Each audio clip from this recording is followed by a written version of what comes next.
पाकिस्तानच्या तोंडचं पाणी पळवणारी बातमी। पाकिस्तानला एक थेंबही पाणी मिळणार नाही असा महत्त्वाचा निर्णय भारत सरकारने घेतलाय। केंद्रीय गृहमंत्री अमित शहा यांच्या घरी तब्बल 2 तास चाललेल्या बैठकीत हा महत्त्वाचा निर्णय घेण्यात आला।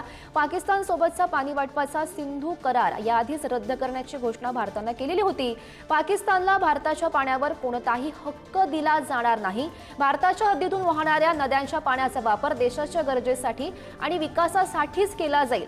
जलसंपत्तीवर भारताचा हक्क असेल असं केंद्र सरकारने पुन्हा एकदा स्पष्ट केलंय। या बैठकीला अमित शहा यांच्यासह केंद्रीय परराष्ट्र मंत्री एस जयशंकर आणि जलशक्ती मंत्री CR पाटील उपस्थित होते।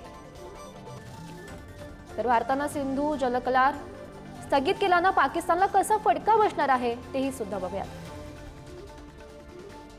झेलम, चिनाब, रावी, सज्जल या पाकच्या मुख्य जलस्रोत थांबतील। पाकिस्तानला 80% पाणी पुरवठा या खरं तर नद्यांमधून केला जातो। पाकचे पंजाब आणि सिंध प्रांत या नद्यांवर अवलंबून आहेत। जलसिंचन, शेती आणि इतर वापराच्या पाण्यासाठी सुद्धा पाक या नद्यांवर अवलंबून आहे। सिंधू जलकरार स्थगितीमुळे पाकचे पाण्याचे हाल होतील आणि अर्थव्यवस्थेचा 23% भाग असलेली शेती व्यवस्था सुद्धा कोलमडणार आहे। शेतीवर अवलंबून 68% जनतेची वाताहत होण्याची शक्यता आहे। अपुऱ्या पाण्यामुळे अर्थव्यवस्था सुद्धा डळमळणार आहे।